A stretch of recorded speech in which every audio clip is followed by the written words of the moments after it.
c'est clairement la création de visuels.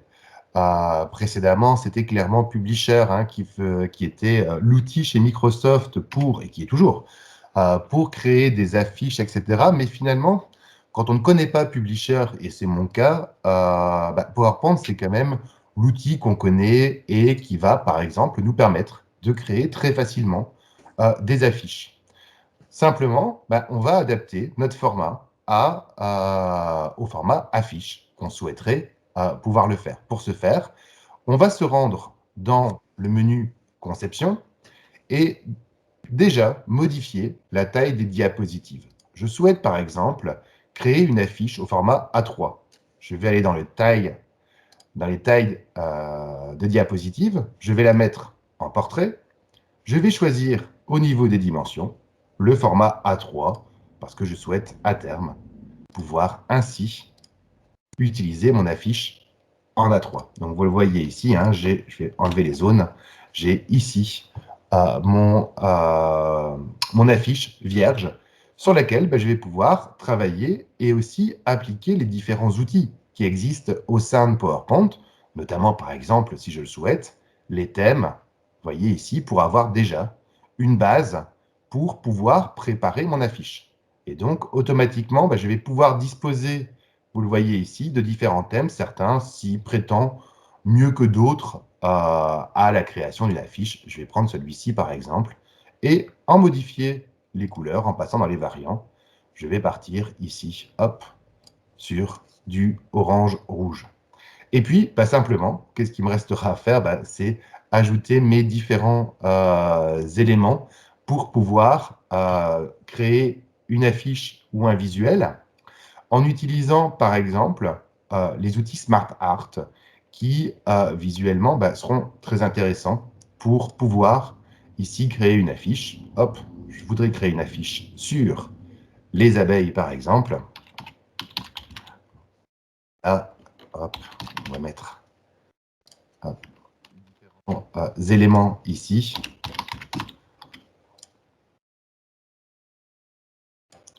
Et ainsi de suite. Je vais pouvoir, bien évidemment, rajouter des éléments ici, au niveau d'une zone de texte. Alors, si comme moi, vous avez quelques problèmes au niveau des couleurs et autres, et que vous avez de la difficulté, une fonctionnalité dans PowerPoint qui est quand même bien pratique, quand on ne s'y connaît pas et qu'en code couleur et autre chose, je souhaite par exemple que mon rectangle ici prenne la même couleur que mon triangle que j'ai sur la gauche.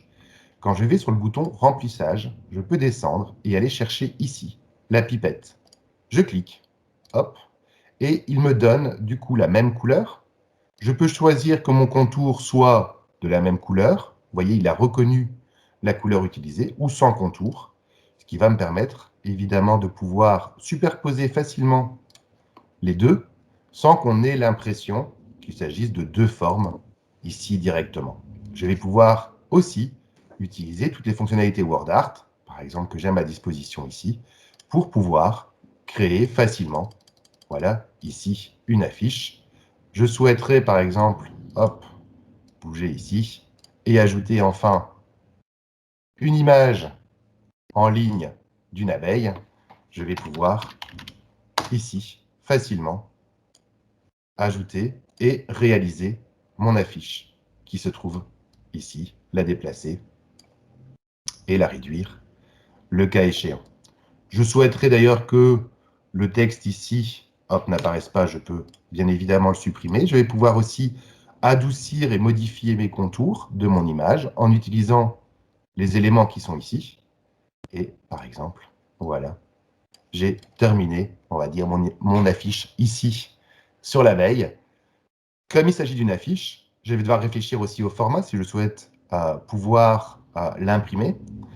Dans la possibilité d'enregistrement de PowerPoint, j'ai la possibilité de pouvoir l'enregistrer au format PDF, mais également dans différents formats d'images, JPEG, PNG. PNG étant généralement le format qu'on va choisir pour une image. Hop, ici, les abeilles. Je vais la déposer sur mon bureau, l'enregistrer. Vous voyez qu'on me demande si je souhaite faire uniquement cette diapositive ou toutes. Dans mon cas précis, ça ne va pas changer grand-chose, hein, j'en ai qu'une seule. Et voilà, sur mon écran d'ordinateur, je vais retrouver ici, vous le voyez, hop, un format image d'une affiche que j'ai ainsi réalisée. Mais évidemment, on pourra aller beaucoup plus loin. Par exemple, je souhaite créer un plateau de jeu dans PowerPoint parce que j'ai envie de faire un jeu type jeu de loi ou jeu de serpent ou autre chose, etc. Vous allez voir qu'en quelques secondes, je vais pouvoir créer très facilement un plateau de jeu.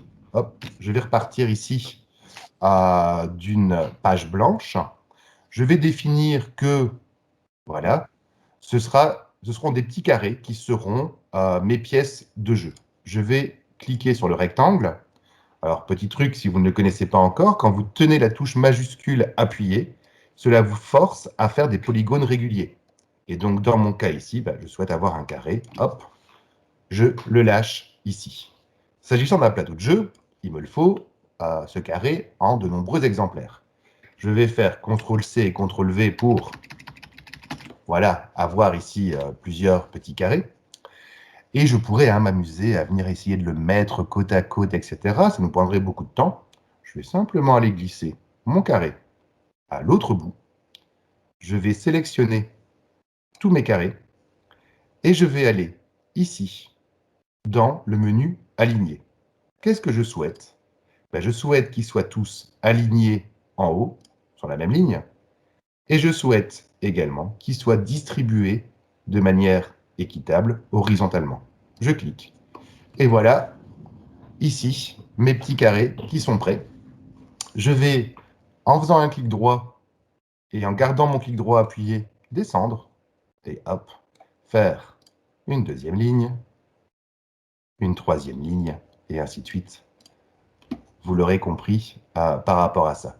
Si, par exemple, j'estime que j'aurais dû avoir davantage d'espace entre mes carrés, je peux toujours recommencer l'expérience en enlevant un carré et en faisant aligner, distribuer horizontalement, vous voyez ici, pour avoir d'autres espacements au niveau de mes formes.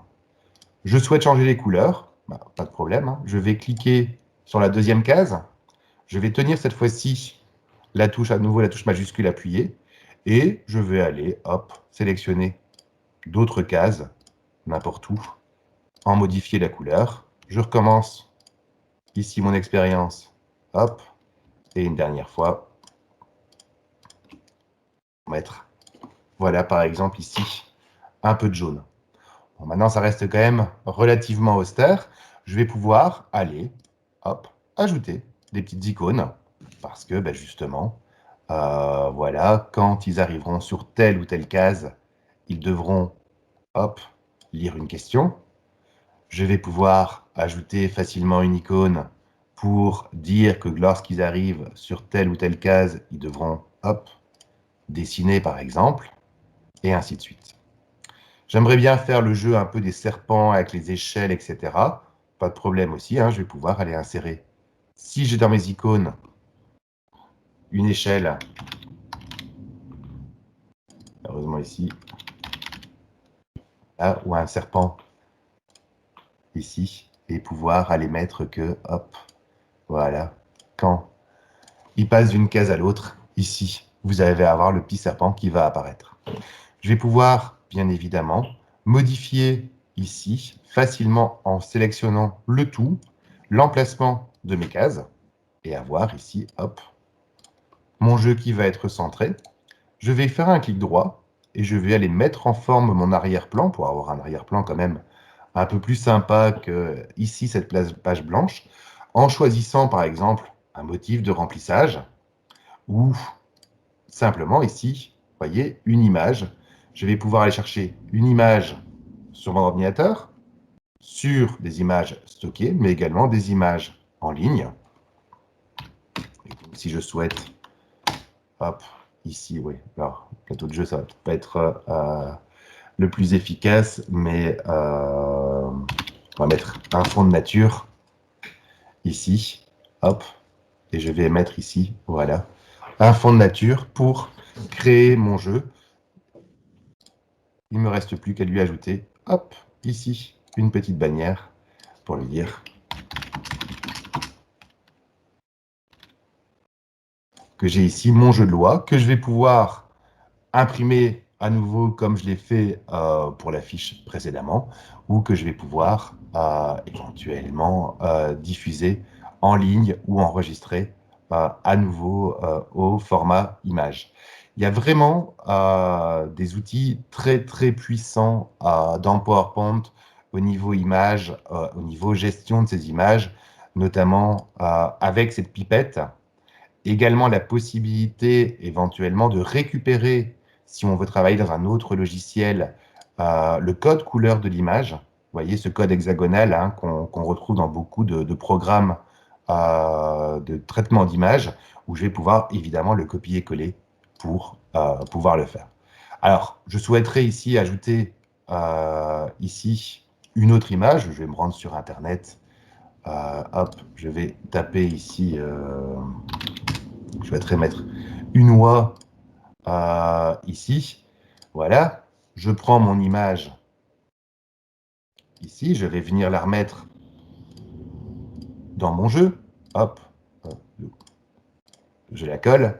Vous voyez, on a le problème, c'est que j'ai le fond blanc qui ne m'intéresse pas beaucoup. Hop.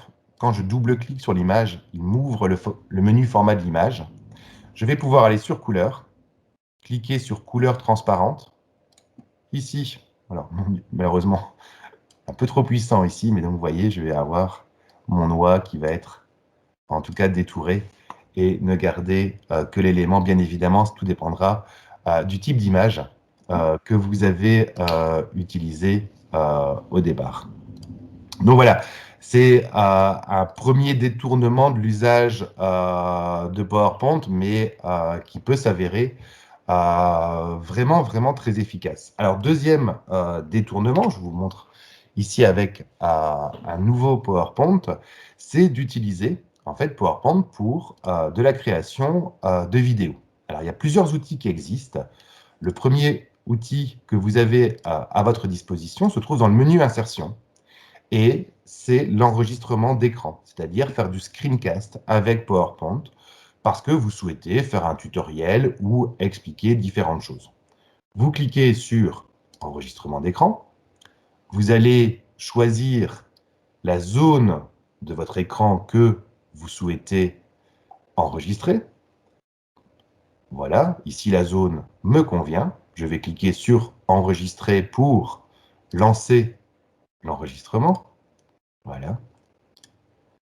Et dès à présent, l'enregistrement va commencer et mon écran sera filmé directement dans PowerPoint. Et donc, je peux ainsi expliquer différentes fonctionnalités, vous montrer aussi comment il est possible d'aller sur YouTube, récupérer quelques vidéos, etc. etc. Lorsque j'ai terminé, bien évidemment, je reviens sur mon PowerPoint. Si vous avez regardé tout à l'heure, voilà, je vais ici, donc, évidemment, l'arrêter. Il y a les fonctionnalités, les raccourcis clavier qui vont vous permettre d'arrêter. Sinon, vous remettez votre souris tout en haut et ça arrête votre vidéo. Vous avez alors votre screencast qui est ici à disposition. Je peux lancer évidemment la vidéo. Mais très certainement que voilà, vous n'avez peut-être pas besoin du début ou de la fin parce que voilà, c'était un peu trop rapide ce passage, etc. Quand je double-clique sur ma vidéo, j'ai directement dans les menus de PowerPoint la possibilité de retoucher cette vidéo avec ici le menu qui se trouve là et au niveau également, vous voyez, de la lecture. Je vais pouvoir découper la vidéo en disant, bah tiens, je ne souhaite pas que hop, les premières minutes, par exemple, soient reprises. Et donc, vous voyez, je bouge un peu ici mon curseur. Je ne souhaite pas les dernières minutes non plus. OK, je réduis. Je clique sur OK. Et voici ma vidéo qui va directement être retouchée directement. Alors, je peux la garder dans PowerPoint, mais je vais aussi pouvoir l'exporter vers mon ordinateur, par exemple. Pour ce faire, je vais faire un clic droit et je vais pouvoir l'enregistrer ici, soit de cette manière-ci, soit l'autre manière dont certains l'avaient évoqué tout à l'heure, c'est de faire fichier, exporter, et vous allez pouvoir ici choisir les éléments. Alors, soit en Full HD, soit en taille standard, éventuellement modifier le temps passé sur chaque diapositive, ce qui, pour ici, n'a pas d'intérêt puisqu'il n'y en a qu'une seule, et je crée ainsi ma vidéo. Je la dépose, hop, sur mon bureau, et le temps de création va être plus ou moins long. Vous voyez que ici dans le bas, on a une petite progression. Ici, ça va aller relativement vite pour voilà, créer ma vidéo qui va se retrouver ici sur mon ordinateur. Donc, en utilisant uniquement que PowerPoint, j'ai ma vidéo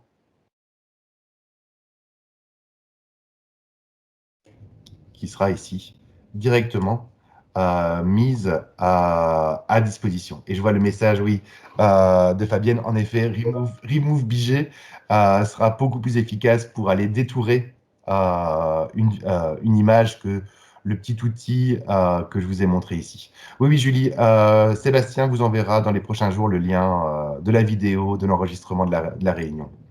Alors, je vous ai montré ici le screencast dans PowerPoint.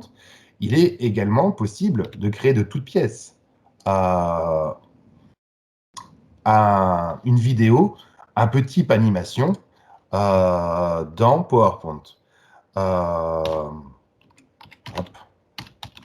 Là, je vais ici proposer de faire une petite vidéo sur l'abeille. Je vais aller utiliser les idées de conception pour avoir hop, merci. Merci pour le rappel du partage d'écran. Désolé, j'avais encore une fois zappé.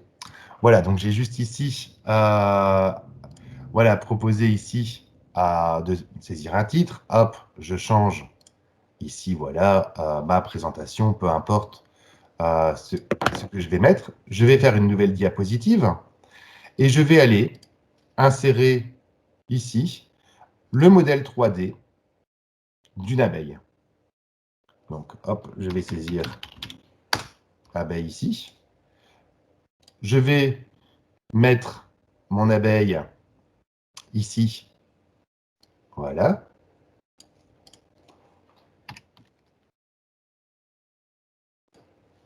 Je vais dupliquer ma diapositive avec mon abeille qui se trouve ici, que je vais faire bouger, mais également pivoter.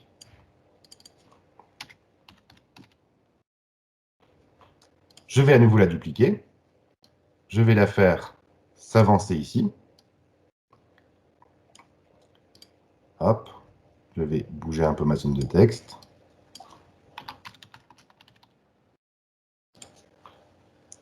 Si maintenant, comme tout à l'heure, j'enregistre ou j'exporte, peu importe comment vous allez passer ici, créer une vidéo, et je vais ici créer ma vidéo. Voilà, l'abeille, je vais venir l'enregistrer ici. Ah, pardon, j'ai été un cran trop vite, j'ai oublié de vous montrer une fonctionnalité, pardon. Je vais, dans mes transitions, parce que ça s'y prête très bien pour les vidéos, utiliser la transition morphose que je vais appliquer partout.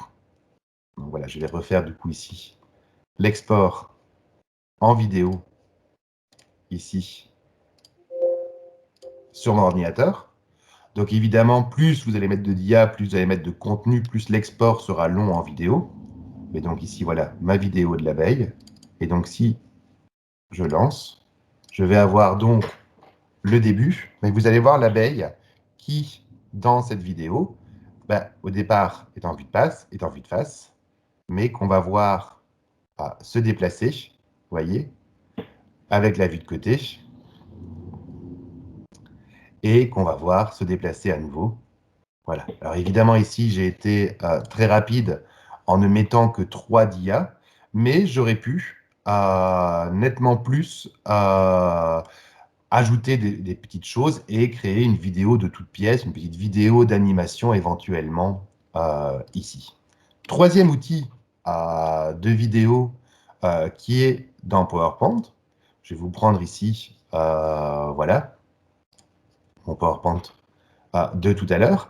Je souhaite, par exemple, pouvoir m'enregistrer directement sur la vidéo parce que je souhaite faire une petite vidéo explicative où j'apparais. il est possible de s'enregistrer directement, mais il faut activer le menu qui n'est pas par défaut dans PowerPoint. Vous devez aller dans Fichier, Options. Attention que ça n'existe, cette option, que dans les versions les plus récentes de PowerPoint. Et dans Personnaliser le ruban. Vous avez la possibilité d'activer, depuis la version 3.6.5, le menu Enregistrement. Donc vous cliquez sur Enregistrement et puis sur OK. Un nouveau menu est apparu, menu qui vous permet d'enregistrer votre diaporama. Alors, si je clique, je vais l'enregistrer depuis le début. Je choisis, si je souhaite, ici, activer ou non ma caméra. Alors, malheureusement, celle-ci étant activée, je crois, pour Teams, il bloque. Je vais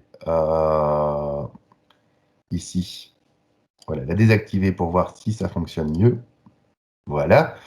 Et donc, ici à présent, ma tête apparaît ici. Je vais pouvoir lancer l'enregistrement avec le décompte, parler sur chaque diapositive, faire avancer mon diaporama en vous parlant de Sébastien, en vous parlant du fait qu'on filme cette session et du menu riche et varié que nous avons eu dans le premier atelier.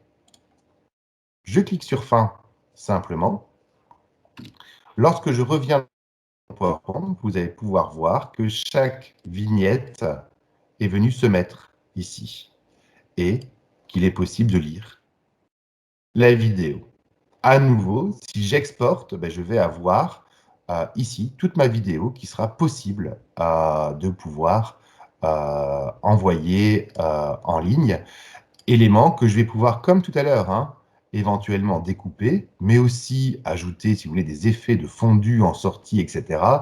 Insérer éventuellement des légendes si vous avez un fichier adapté et programmer ainsi directement votre PowerPoint par rapport à ça. Donc voilà, ça c'est aussi, là je peux remettre du coup ma caméra, une fonctionnalité qui est vraiment, vraiment intéressante dans PowerPoint pour pouvoir ainsi s'enregistrer, créer ainsi des supports vidéo. Alors, toutes ces fonctionnalités ne sont pas disponibles sur PowerPoint en ligne pour répondre à l'heure, notamment la dernière que je viens de vous montrer ici, qui n'est pas activable en ligne, celle de l'enregistrement, elle est uniquement dans la version de bureau. Toutefois, sur la version en ligne, alors, je vous avoue que je dois aller revérifier en même temps, mais la transition morphose, par exemple, est bien existante. Tout comme, me semble-t-il, certaines autres fonctionnalités.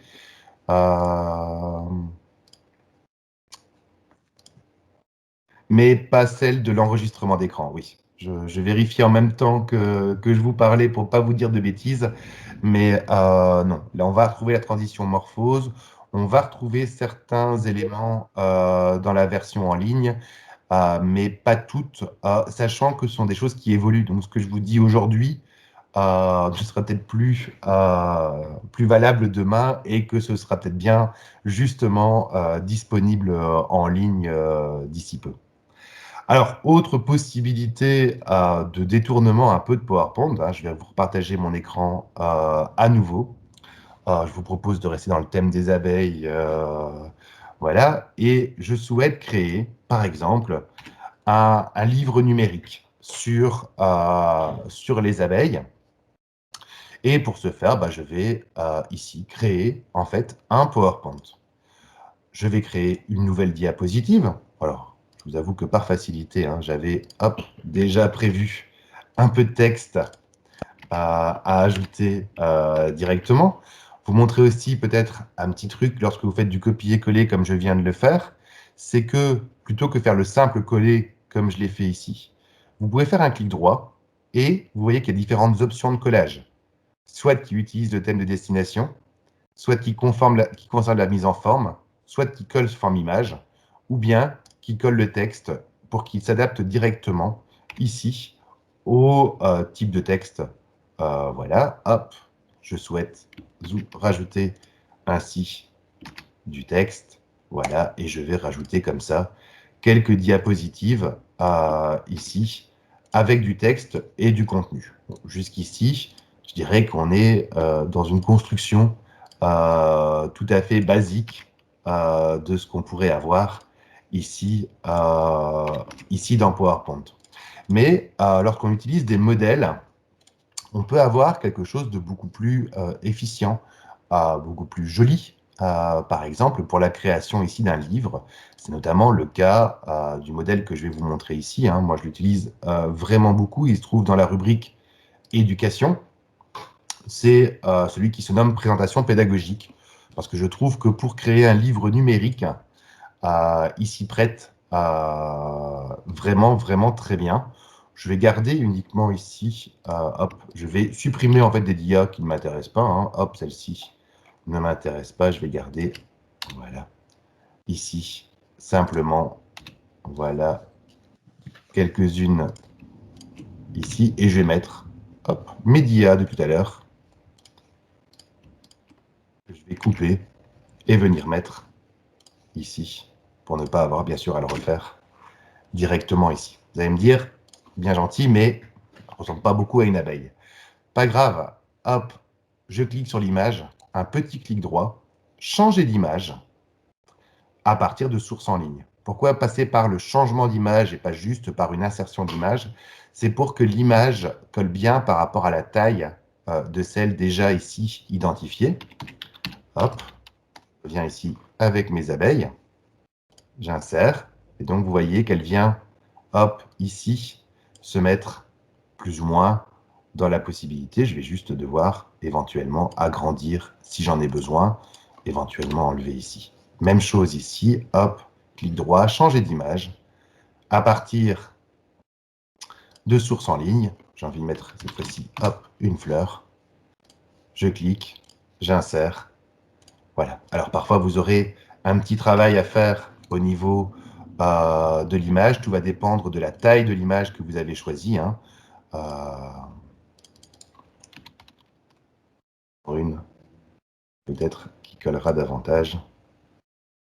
Voilà. Et je vais pouvoir, hop, au pire, simplement, voilà, réadapter un tout petit peu ici.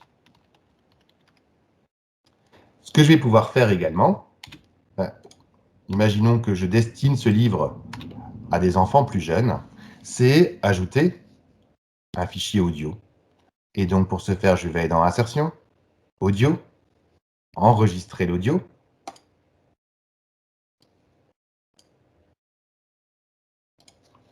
L'abeille à miel est une sorte d'abeille qui butine des fleurs et fabrique du miel destiné à nourrir les siens pendant l'hiver.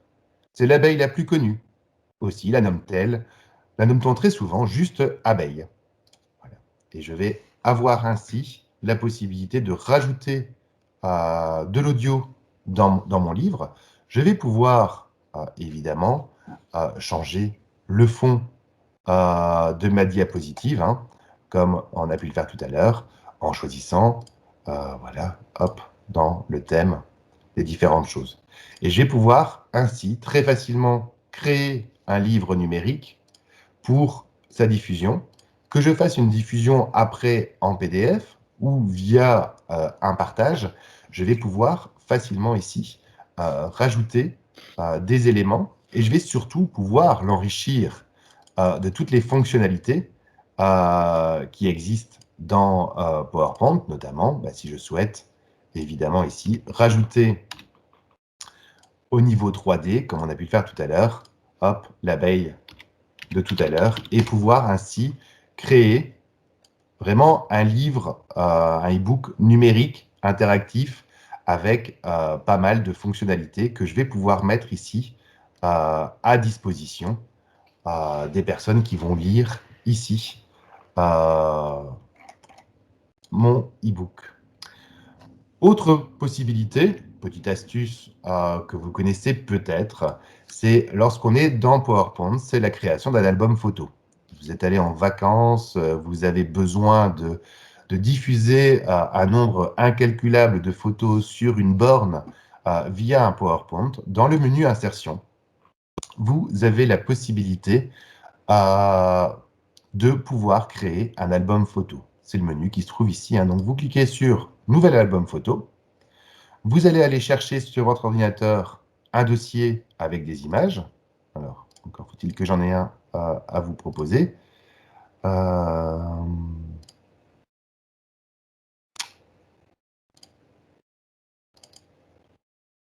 j'ai ici un dossier avec plein d'images. Je les sélectionne. Je clique sur « Insérer ». En fonction du nombre d'images que vous avez, je n'aurais peut-être pas dû toutes les prendre pour ma part ici, ça va prendre plus ou moins de temps puisqu'il doit les récupérer dans mon Drive, mais ça va prendre quelques secondes. Et c'est PowerPoint lui-même qui va répartir chaque image sur une diapositive. Donc vous n'avez rien à faire qu'à attendre que les images viennent se mettre ici. Hop, voilà.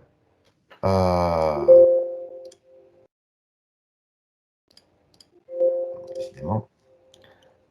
Voilà, je clique ici sur Créer.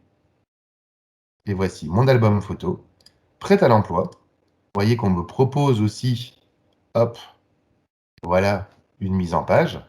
Je pourrais aussi passer une par une et vous voyez, aller modifier pour recentrer éventuellement ou proposer ma photo, mais je ne suis pas, bien sûr pas du tout obligé de repasser par là. J'ai terminé, hop, fichier, enregistrer sous. Et alors, je vais l'appeler mon album.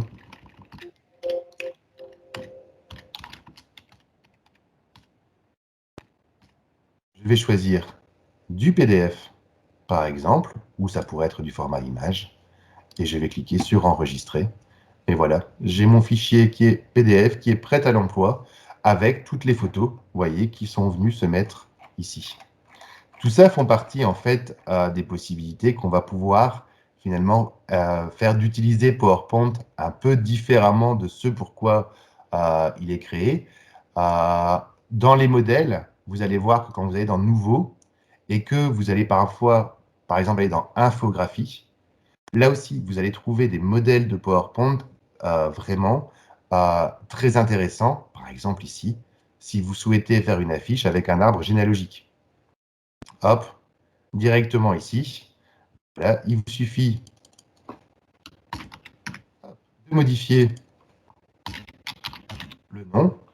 Comme tout à l'heure, un petit clic droit, je vais changer d'image à partir d'un fichier. Je vais aller ici, chercher une image de moi et la mettre, hop, à la place. Et je vais pouvoir ainsi, hop, refaire mon arbre généalogique ici directement. À nouveau, dans tout ce qui est création d'affiches, par exemple, au niveau des modèles, dans la section infographie, vous voyez, tout à l'heure, on parlait de plateaux de jeu. Ben, j'ai des plateaux de jeu ici qui sont prêts à l'emploi, mais aussi pas mal de fichiers d'infographie, par exemple ici en éducation, hein, si vous voulez faire une ligne du temps, ou encore ici, au niveau nutritionnel, hop, je clique, et voilà, je n'ai plus qu'à aller modifier, là, pour la réouverture de l'Oreca, une belle affiche sur l'alimentation que je vais pouvoir ici, hop, modifier, créer, et facilement modifier, puisque finalement, vous utilisez un outil que vous connaissez au quotidien, mais dans une approche un peu détournée de ce pourquoi elle a été finalement un peu créée à la base. Est-ce qu'il y a des questions auxquelles je peux répondre? N'hésitez pas soit à ouvrir vos micros, à passer dans le chat. Je ne suis pas apiculteur, Isabelle. J'ai toujours besoin d'avoir des idées d'un thème comme ça. Aujourd'hui, c'était, voilà, ce midi, je me suis dit, ce sera les abeilles. Mais voilà, demain, ce sera autre chose, à mon avis. Ça dépendra en fait. Bah, voilà. Mais, bah, donc, une bonne chose d'avoir pu faire un petit peu ici avec les abeilles. Honnêtement, moi, depuis un an, l'usage de l'enregistrement dans PowerPoint pour transmettre des vidéos à mes élèves, etc., a été vraiment pour moi une facilité parce que chaque fois, passer sur des outils externes, quand on a créé son PowerPoint, l'exporter pour se réenregistrer, etc., était assez lourd. Et là, ben, finalement, c'est très simple. Vous ouvrez votre PowerPoint tel que vous le connaissez, et vous allez pouvoir directement vous enregistrer. Idem avec le screencasting, très souvent, moi, j'ai des enseignants qui me disent, bah oui, mais qu'est-ce qu'on peut utiliser comme outil, comme petit programme qu'on peut mettre sur l'ordinateur? Bah, parfois, il ne faut même pas aller chercher loin. Vous avez PowerPoint. Et alors, petite astuce, si vous avez une version mise à jour de Windows 10, il y a la barre de la Xbox qui peut être activée directement en faisant Windows G, la touche Windows et G, qui va vous ouvrir la barre de la Xbox pour pouvoir éventuellement enregistrer votre écran et faire vos screencasts. Donc, voilà.